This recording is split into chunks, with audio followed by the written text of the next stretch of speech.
either temper our enthusiasm or just lean into what we saw out of 15 on Saturday. But take out the quarterback position. What area do you think Nebraska is better from the last time you saw him in that stadium on Black Friday, a loss to Iowa, to you and I are standing next to each other on the field on Saturday? Receiver, I think that's the position that I would pick where I think they've gotten clearly better.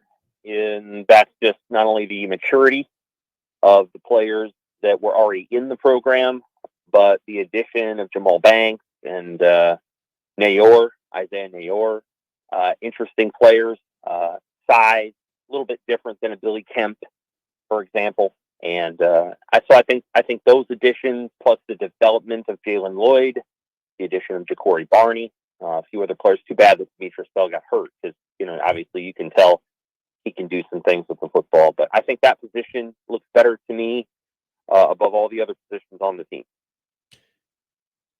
And now I want to reinsert the quarterback conversation here for a moment, because all week long, and Gary was challenging people to go ahead and get excited, go all in about Dylan Raiola. Then you see him on Saturday, and a lot of people get, for the first time with their very own eyes, get a chance to watch him.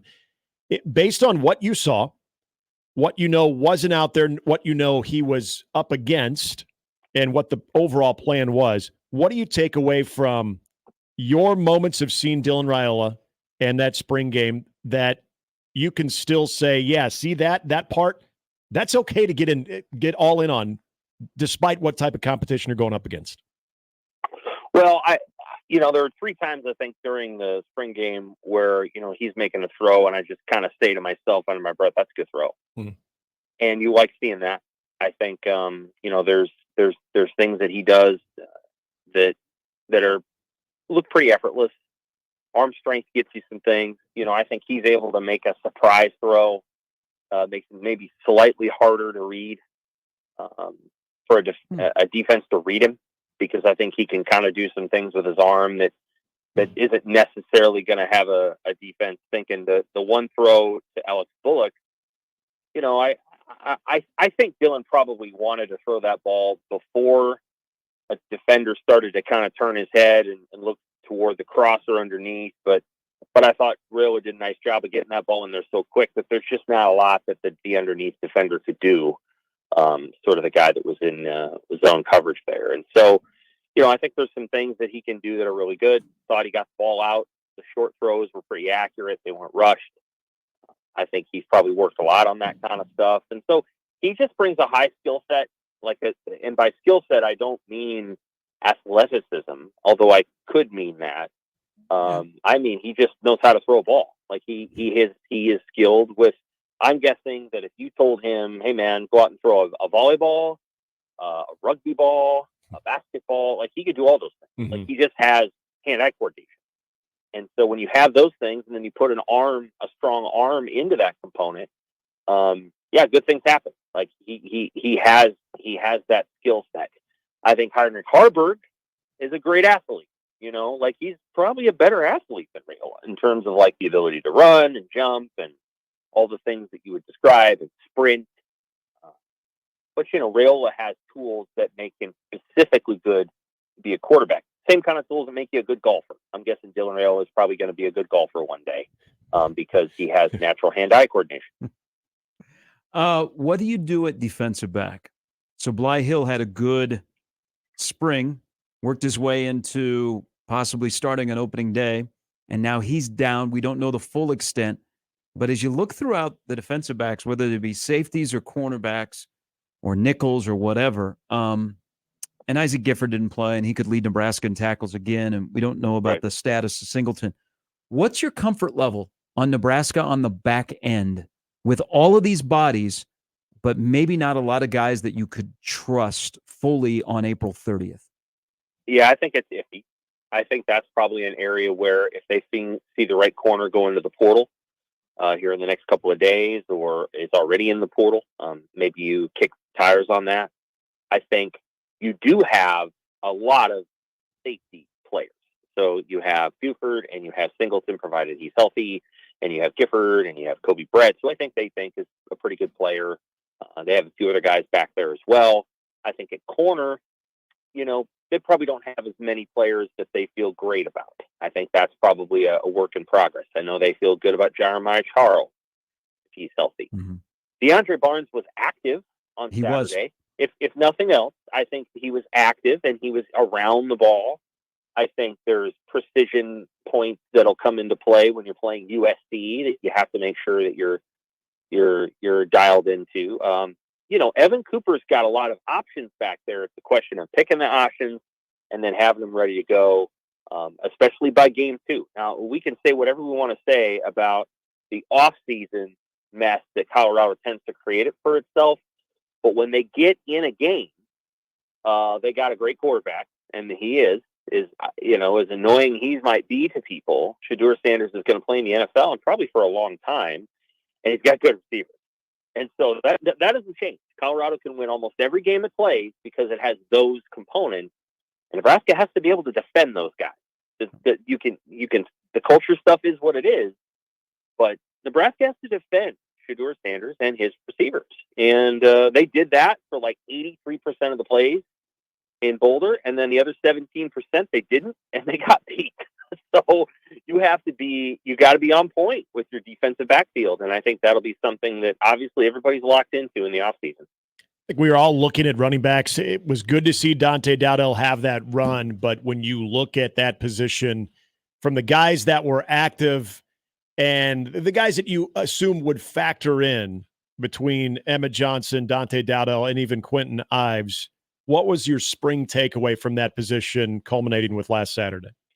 Well, they played with an edge, which I appreciated. I thought Emmett Johnson had a great early run. It was only 4 yards, but it was just the kind of tone you want to set. Nice run there. I thought Dowdell, down by the goal line, didn't try to get cute. Both times he lowered his shoulder. The second time he's in the end zone. That's all you're trying to do down there, and he did dance, which I appreciated. He got out on one and was able to go around the defense. Mazuka had, I think, a nice bend-back run for 15 that saw the hole and was able to get through it. So, I think they did some good things. The run game wasn't terribly diverse, but the more diverse your run game becomes, the more skilled your running back has to be at understanding how to run all those plays. Mm-hmm. And that is a learned skill. You can have vision for sure. And there's natural qualities. Of course, I guess if you're Barry Sanders, you can do whatever you want. But to run a toss play is to run a toss play. You have to know how to run it. You can't just, run it however the hell you want. So I think they did a nice job of running that inside zone play and just jamming it up in there. A couple of good pass protections. I thought they played fine.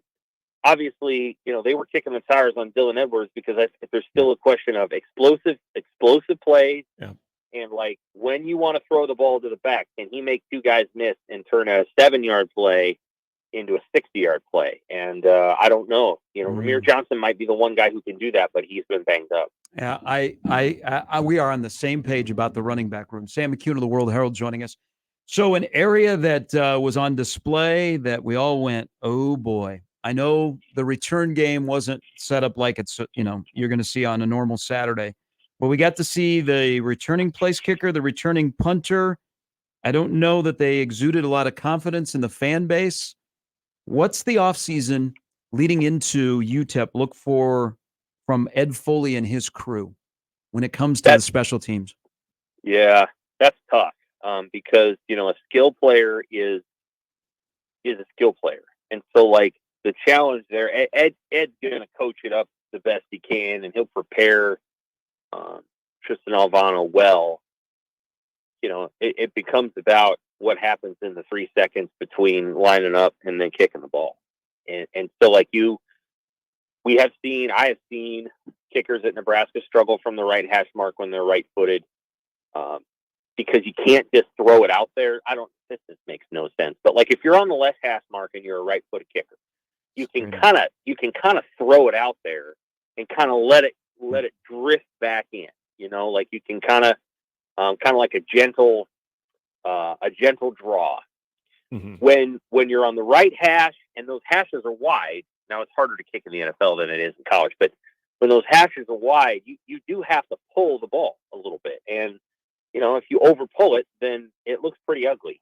And so he's going to have to get better at being able to bring that, to draw the ball in, not throw it out there and let it draw back, but, draw it in.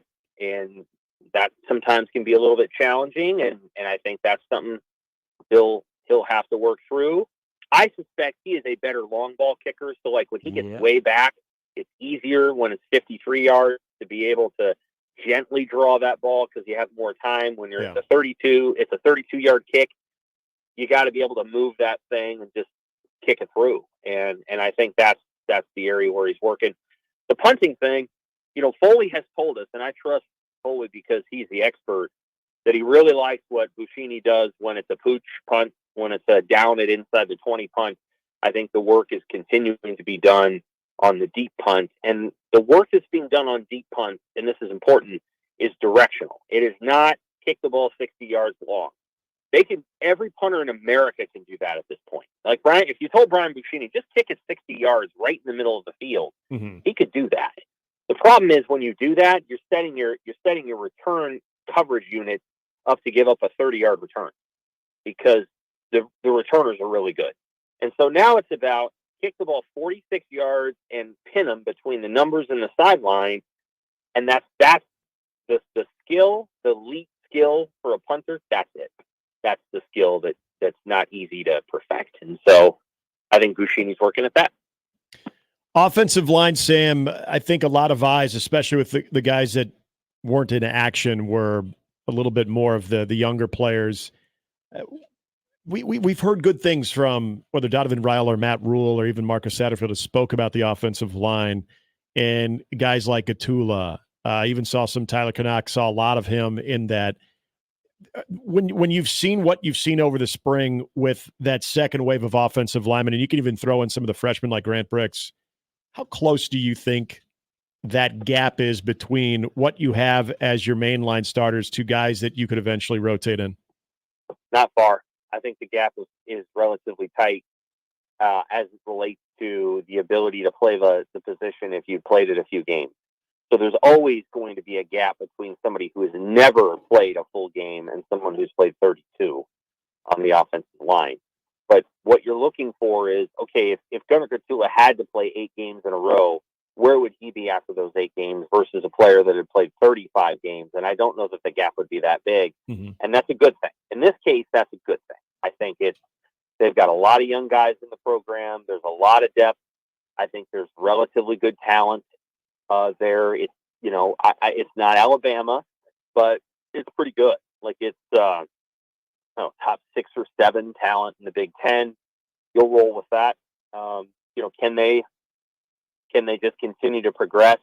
I'm sure that Donovan Rowe doesn't say a lot, but I'm sure he would love the idea of being able to say, okay, this year we're going to have Ben Scott and Micah Mazuka and Bryce Benhart and Teddy Prohaska and maybe a healthy Turner Corcoran at right guard. And that is going to be the wave. And that wave plays. And then that wave graduates. And they pretty much would, other than Teddy. And then you got the next wave. And it's Justin Evans and it's Lutovsky, who's going to play anyway. But you know what I mean? There's a Sledge and there's a Gatula and maybe Bricks is there. And so, I think ideally, if you go back and talk to the old time Huskers from the 80s and the 90s, there was a wave of guys. They all kind of went through. Then the next wave comes, and it's always about a 2 or 3 year wave, 2 years, 3 years. And there's an Outland Trophy winner, and then Aaron Taylor graduates, and here's Tonio Fonoti, and that's the thing that I think Raiola would love to set up, where you don't have to have a true freshman playing, where everyone on your front line is a 3rd or 4th year guy, and the 1st or 2nd year guys pretty much know I'm going to be where they're at in 2 years, but I got to wait my turn because they're so damn good. That's the ideal structure, and I think they'll get there eventually.